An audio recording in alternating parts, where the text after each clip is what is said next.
Hello students, myself Ananya Burman, Assistant Professor, Department of Chemistry, JS College of Engineering.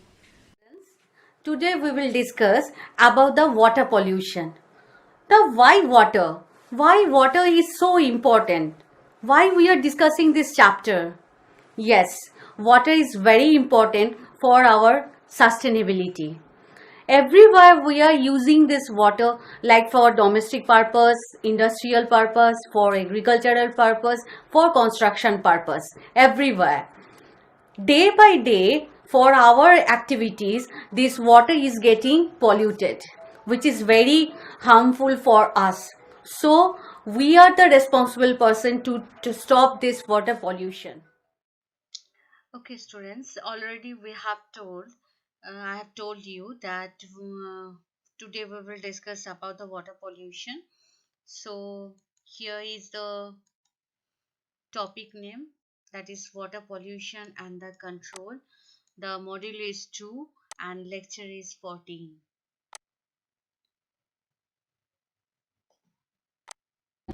Now, these are the some of the objectives of this class.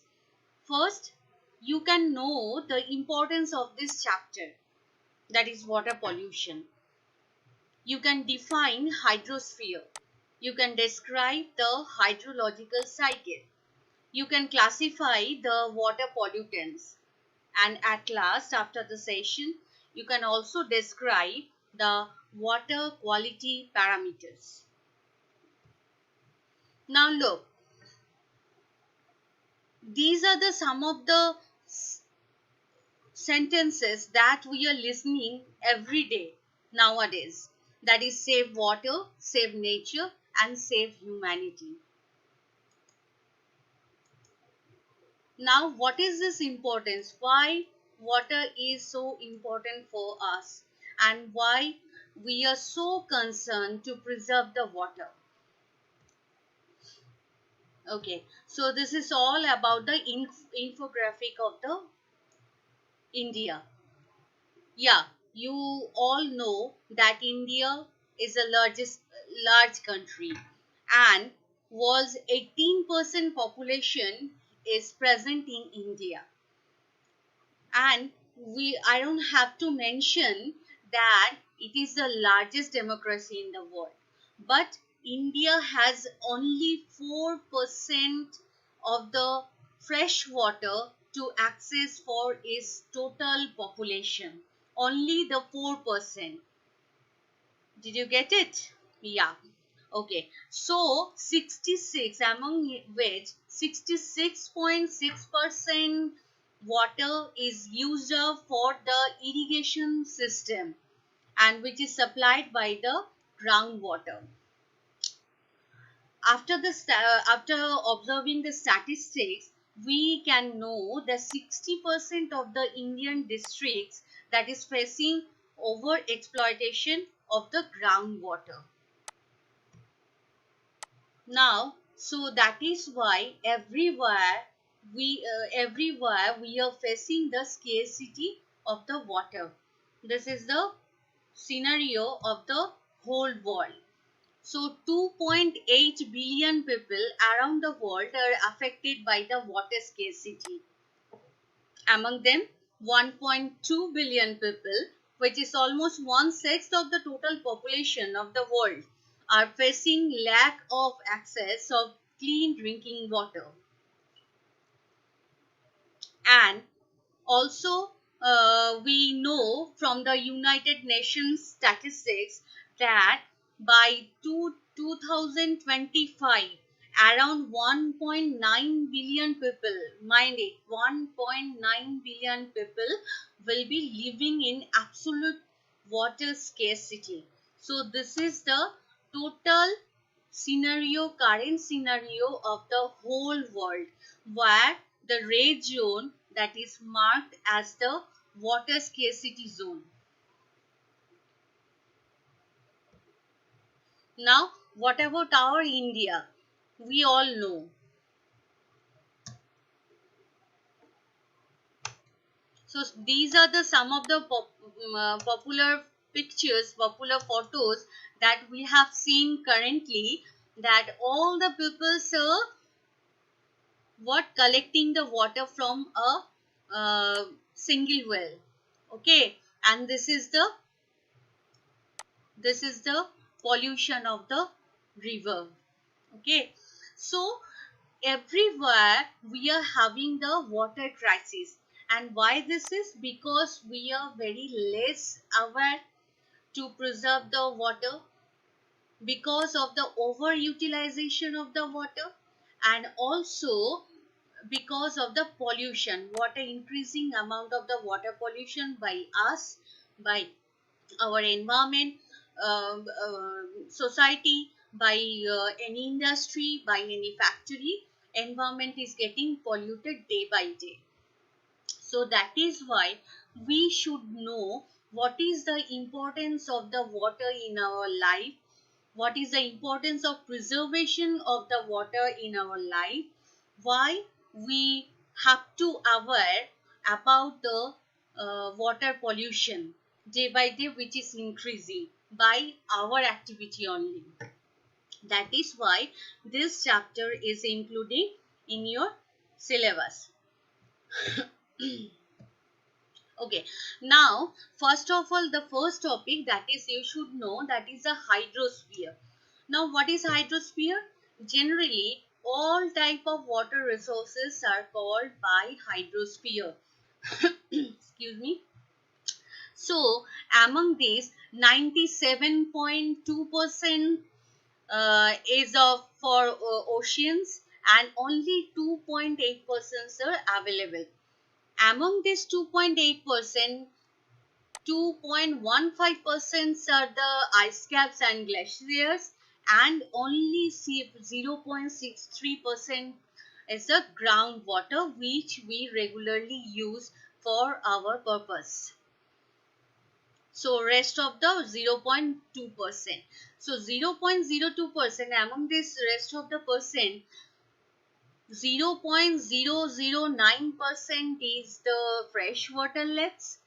And all we know, in our atmosphere also we have some of the moisture, that is 0.001%, soil water, that is 0.005%, streams are 0.001, and saline lakes and islands are 0.008%.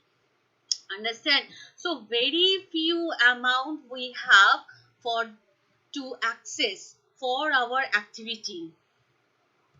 Now next topic, the important topic is, that is hydrological cycle.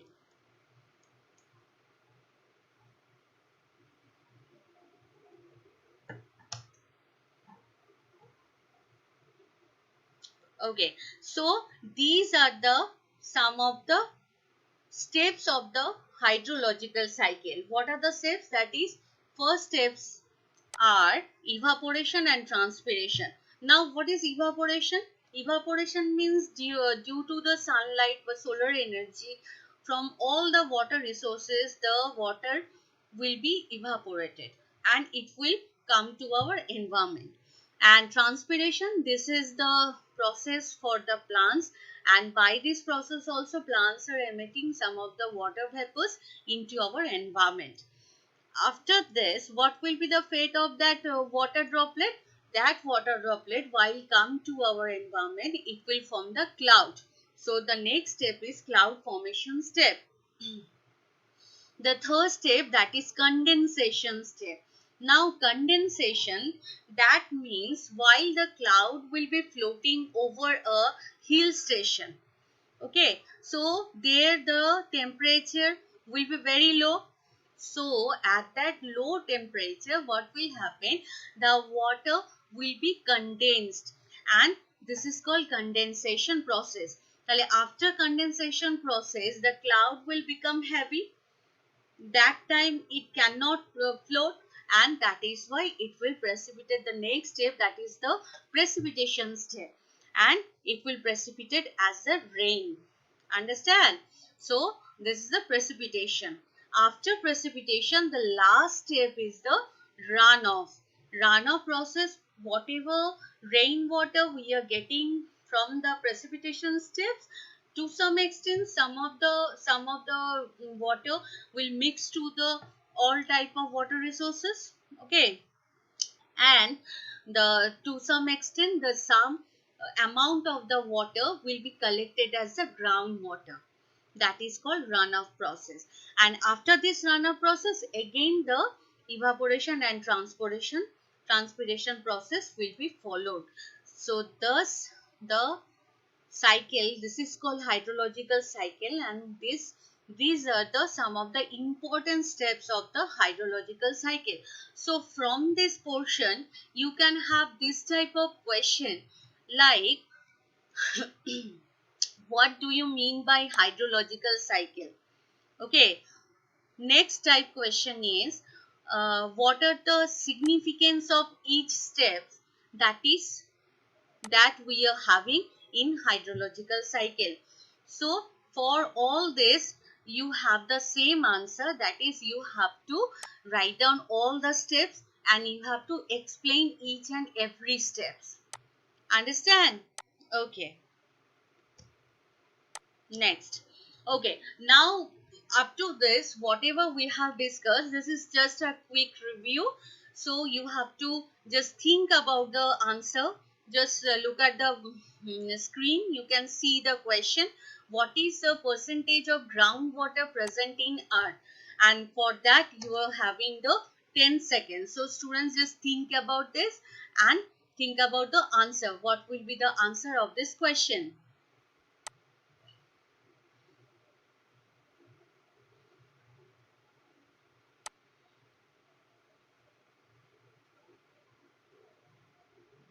Yeah, your time is over and you're absolutely right. That is 0.63 percentage of the groundwater that we have. Very good, students. Now next we will move to the next topic, that is classification of water pollutants. Now we will see what are the water types of water pollutants that we have, and while we will know what are the types of water pollutants, and it will be very easy for us to remove that pollutants and to clean the water. Okay, now look at the screen. Look, so water pollutants are generally of three types. One is domestic sewage, second one is agricultural runoff, and third one is the industrial waste. Domestic sewage money, that means whatever waste we are getting from the household activities. Agricultural runoff, for the agricultural purpose, whatever used and whatever discharging into the water, the pollutants, that is called agricultural runoff. Our industrial waste, that is very harmful, and that industry, everyday industry, whatever emitting the harmful materials, that will be discharged into the water, and that is called by industrial waste. Okay, now again this domestic sewage will be of three types.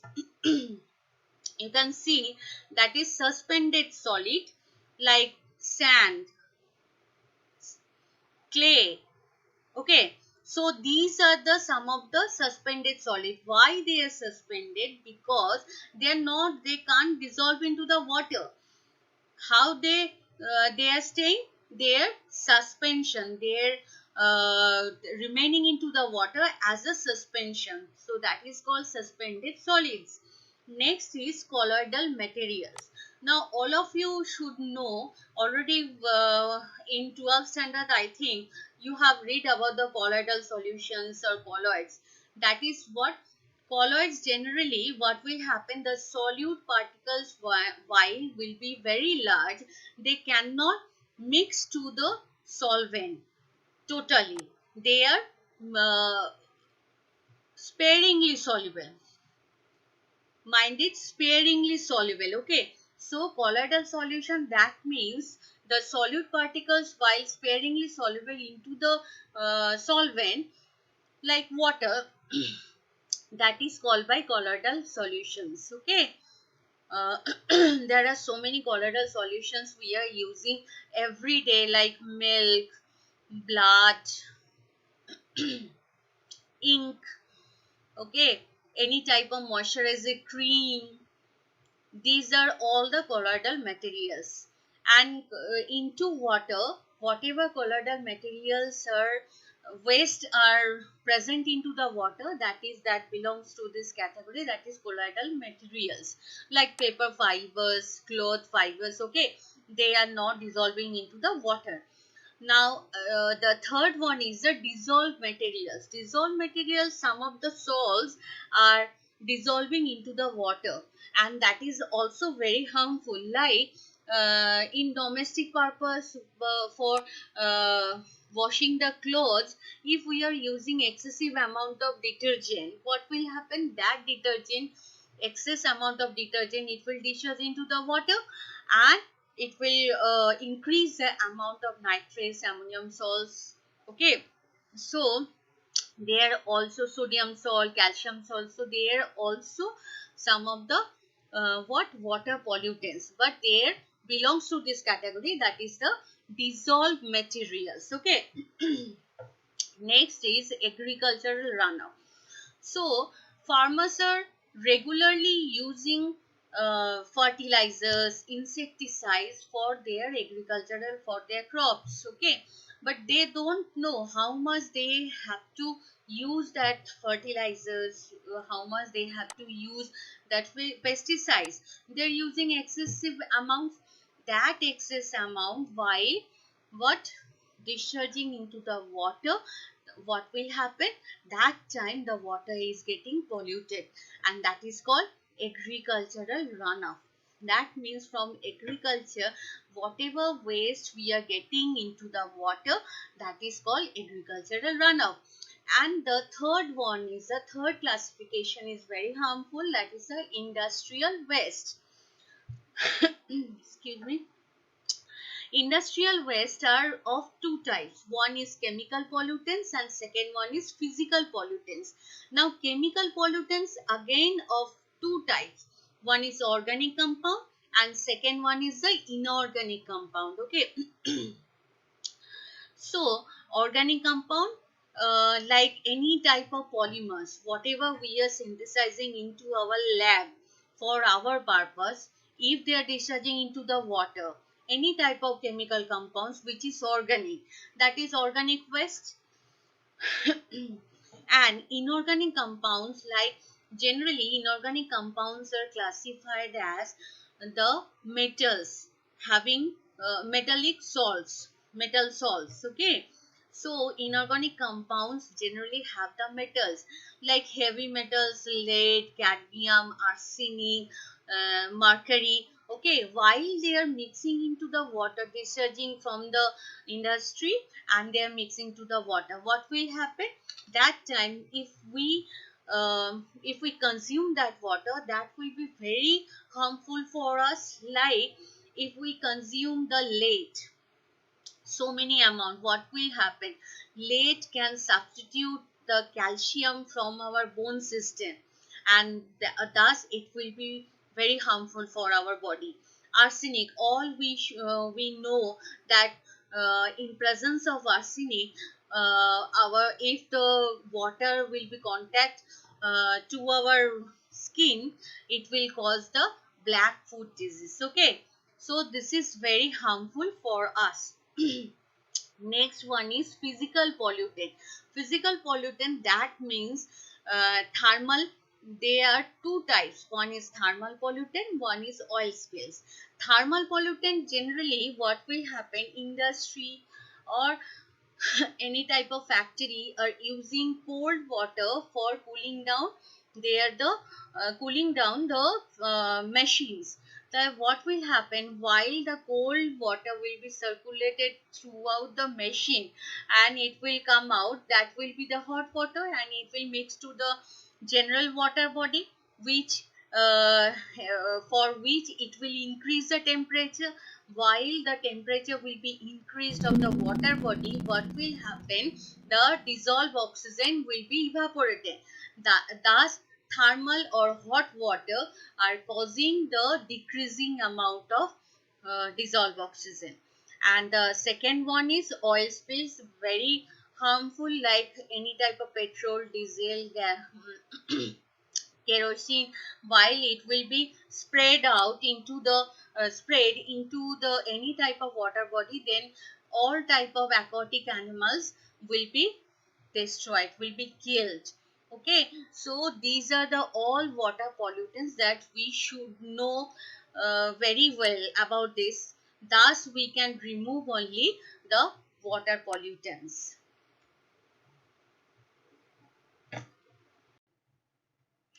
Okay, our next topic is water quality parameters. So, it is very important for us to know whatever water we are consuming, whatever water we are using for domestic purpose, for industrial purpose, for agricultural purpose, or for construction purpose, what will be the quality parameters. That is very important. If there will be the limited amount of waste materials, that it will be okay for us. But if there will be the compounds, that is the waste materials that is beyond the limited value, that time we have to remove that waste particles from the water. So that's why the water quality parameters are very important for each and every cases. Now, water quality parameters are of two types. We can classify into two segments. One is physical parameters, and second one is physical parameters, and second one is the chemical parameters. Now we will see what are the physical parameters that we have and what are the chemical parameters that we have, which is very important. Okay. Now, these are all the physical parameters. First parameter is water temperature. Obviously, the temperature is an important parameter which is physical. Okay, odor of the water, the color of the water, the taste of the water. These are all the physical properties. While if you are given one glass of water, so at least you have to check these are the physical parameters, like what is the temperature, what is the odor, what is the color of the water, what is the taste of the water. So these are all these things you have to at least check. And the last one, uh, the total dissolved solid, that is TDS. Okay, so this is called TDS. Now we will discuss the what is this TDS, about this TDS in detail. Now come to the next slide. Okay, so this is, I have shown here the range of the TDS value for all the cases. Like if you were our drinking water, in our drinking water, what should be the TDS value? It should be below 50 ppm. What is ppm? Parts per million. That is milligram per liter. Milligram per liter in this unit, that is called by ppm, parts per million. Okay. So for drinking water, whatever we are getting from RO, microfiltration process or distillation unit, all these are having less than 0 to 50 ppm total dissolved solid. Next is, if we have the carbon filtration, if mountain spring water or aquifers. Okay, so what is aquifers? Aquifers are the groundwater level. The saturated groundwater level is called by aquifers.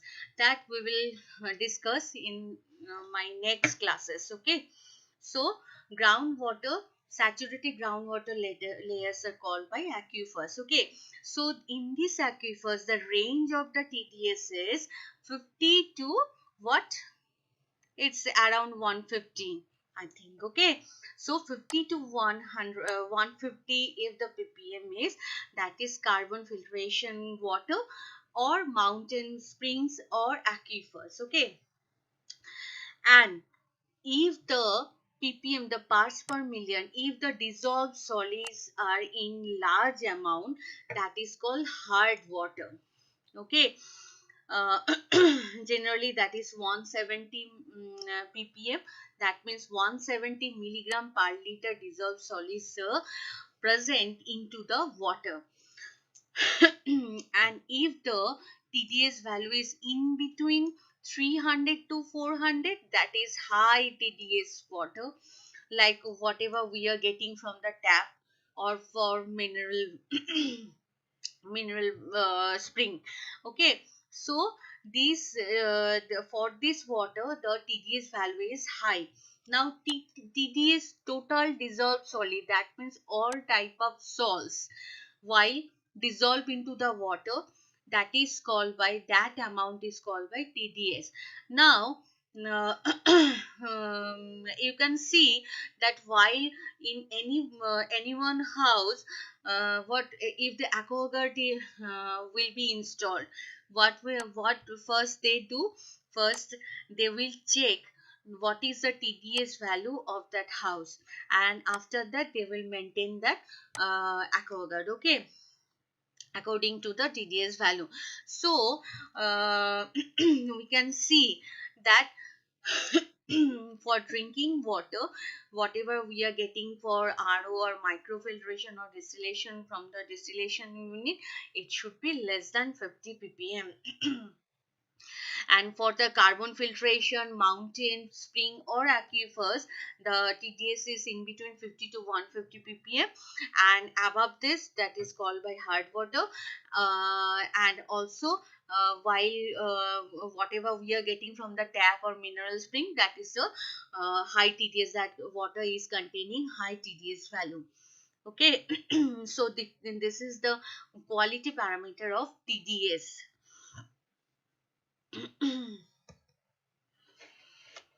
Okay, now also there are other physical parameters also we have, but only these are the some of the parameters that you have in your syllabus. Okay, now chemical parameters, come to the chemical parameters, the other parameters, that is chemical. So chemical parameters, among this we have pH, we have biochemical oxygen demand, biological oxygen demand. Second, third one is the chemical oxygen demand. Fourth one is the dissolved oxygen. Fifth one is the total hardness. And the last one is the heavy metal, presence of the heavy metals. Okay, so these are all the chemical parameters that you have in your syllabus.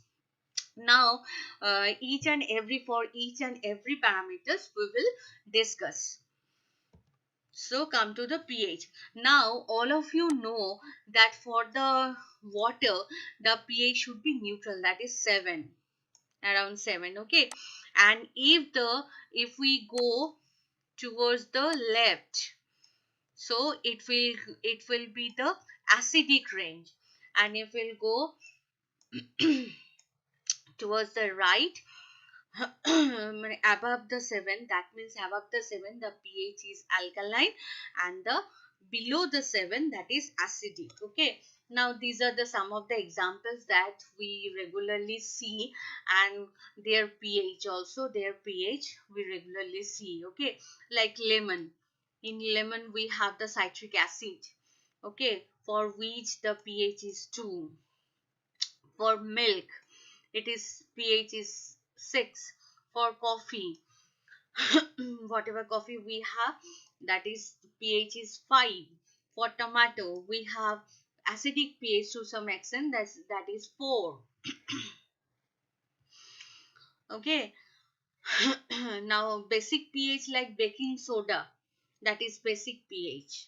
Blood to some extent basic, 8. Okay, ammonia solution, obviously the hard base, strong base, that is 11. So these are the all this is the pH scale So for our drinking water, only the water should have the 7 pH. If the pH will be less than 7, that means that is the acidic range. So that range, that's water we can't consume. If the water is having higher than 7 pH, that water also we cannot consume or cannot use, because as this water is what, alkaline. Okay, next is biochemical or biological oxygen demand, that is BOD. Very very important for your semester. This is very important parameter, that is biochemical biological oxygen demand. Okay. So how we can define this BOD?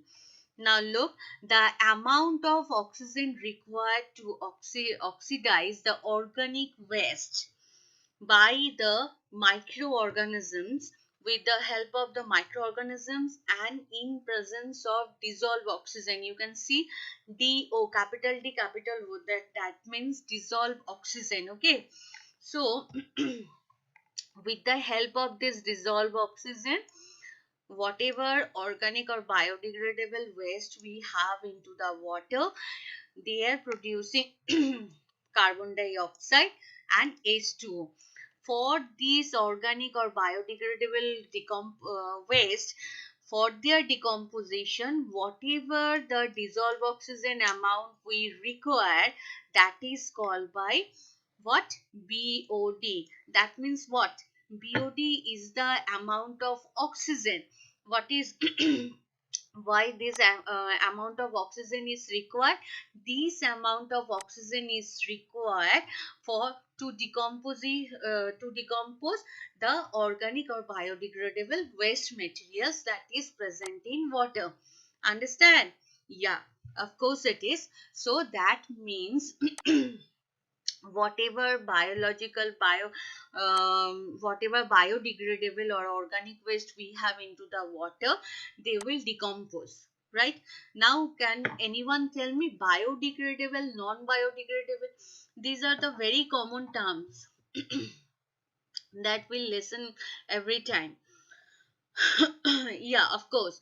Biodegradable means these are the compounds which can decompose into the nature with the help of the natural oxygen. Whatever nature oxygen is present into the nature. Understand?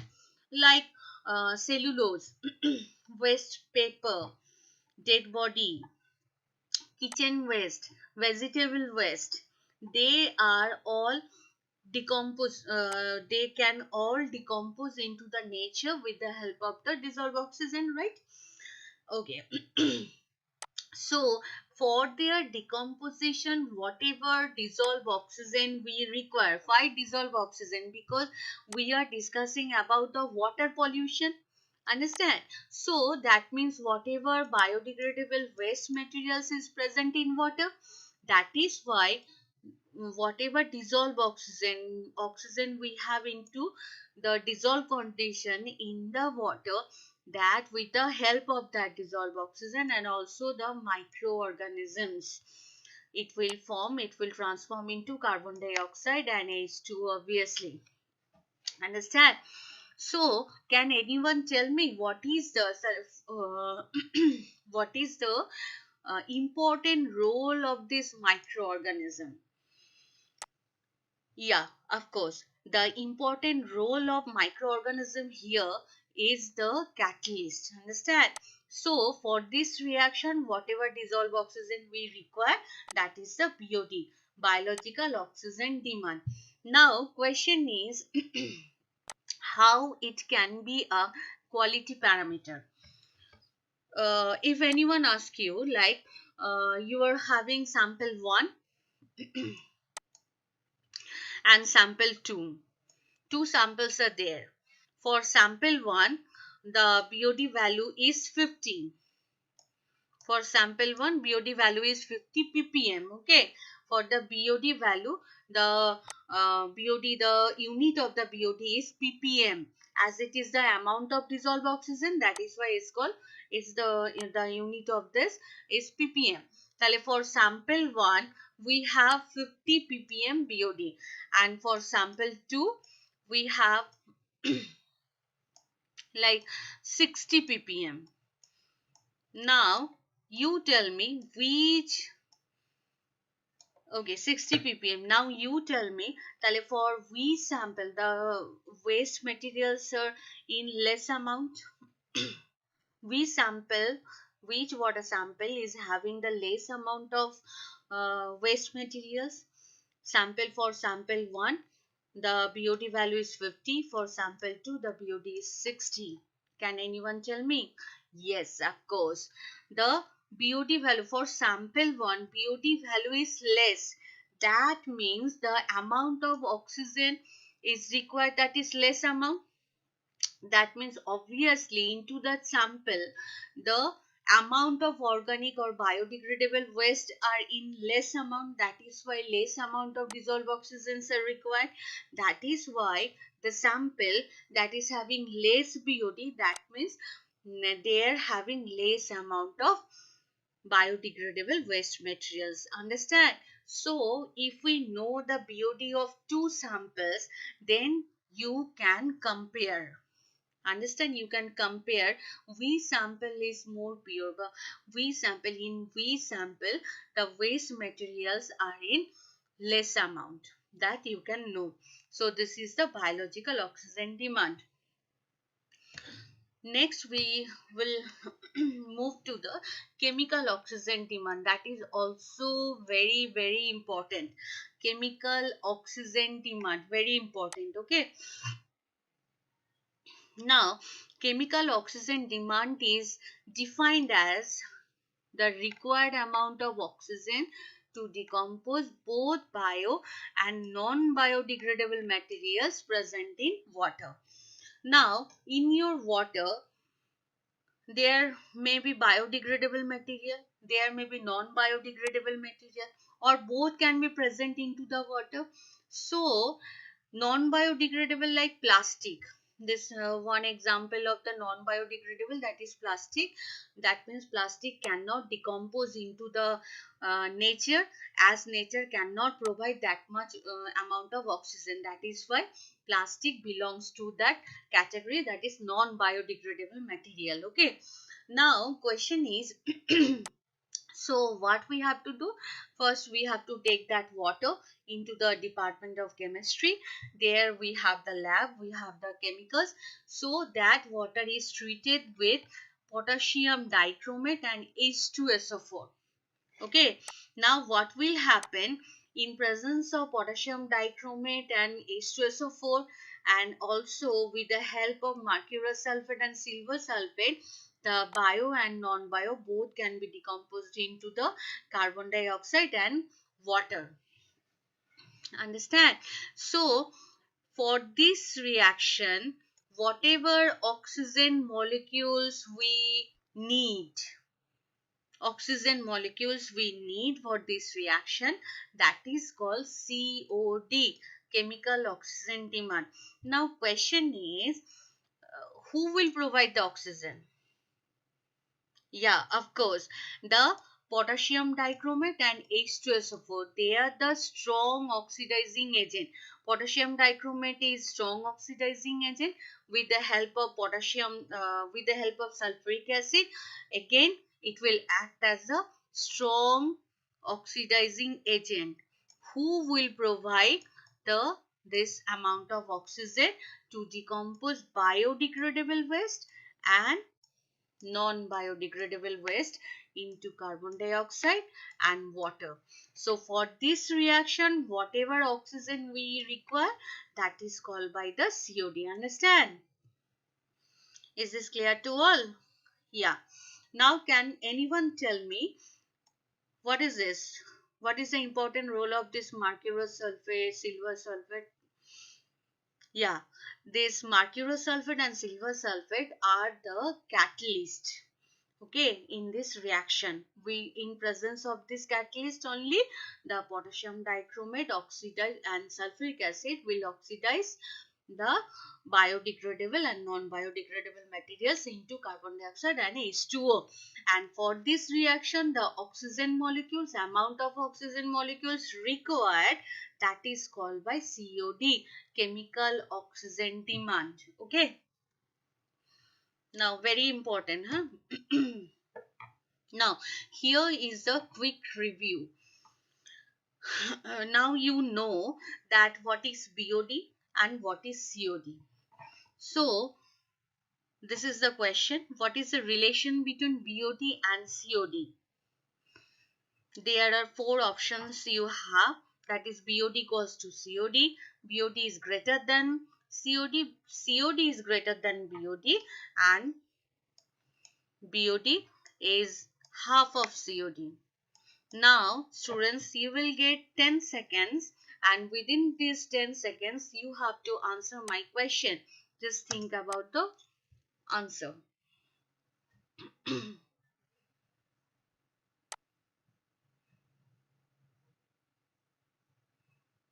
Yeah, your time is over, students. Now we will see what is the answer. Is this your answer?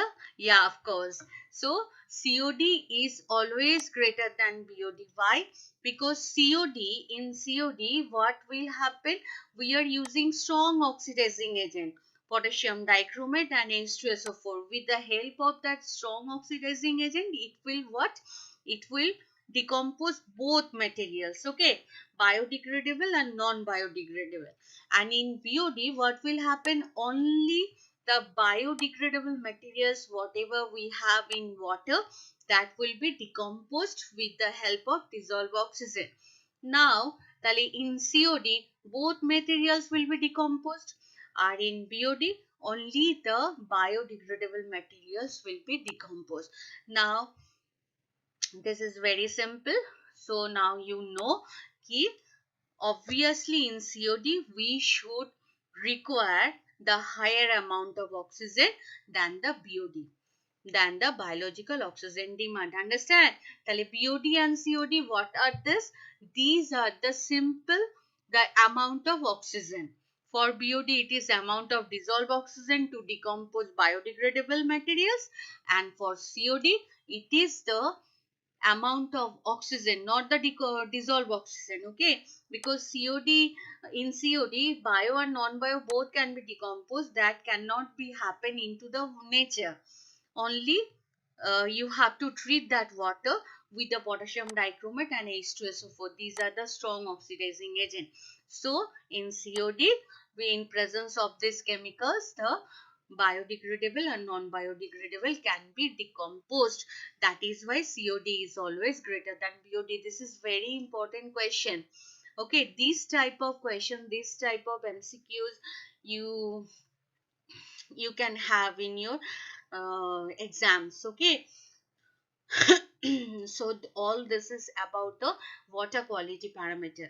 So next day we will discuss about the hardness, the hardness of the next parameter, the hardness of the water, and the last parameter, that is the heavy metals. Okay. So let's do the recapitulation. Whatever we have discussed to this so far, that is the important of chapter. Yes or no? Yes. The hydrosphere?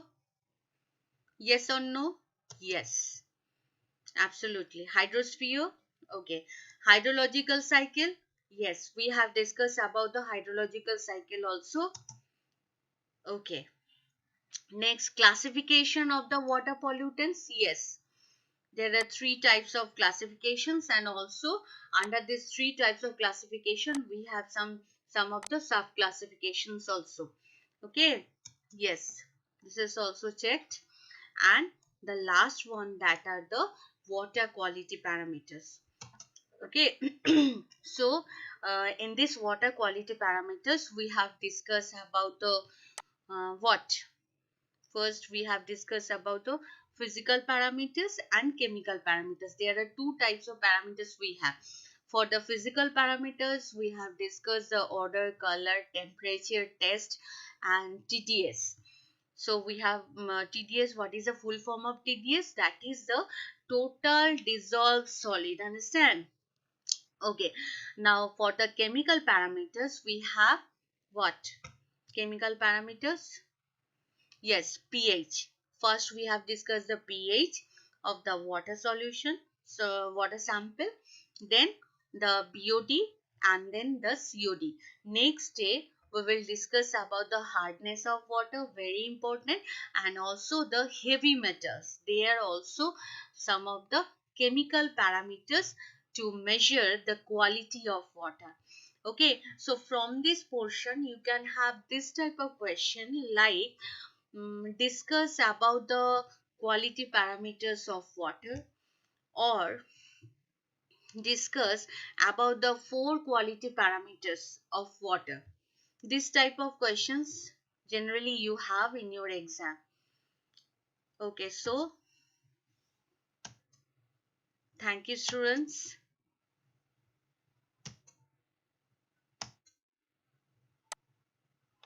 So after this class, now we will discuss about some of the assignments I will give you, some of the quizzy questions I will give you, so that you have to do, and by this I can know, I can understand whether you understand, you have understood all the things, all the topics or not, or if you have the doubts, then also we will discuss. Thank you, students.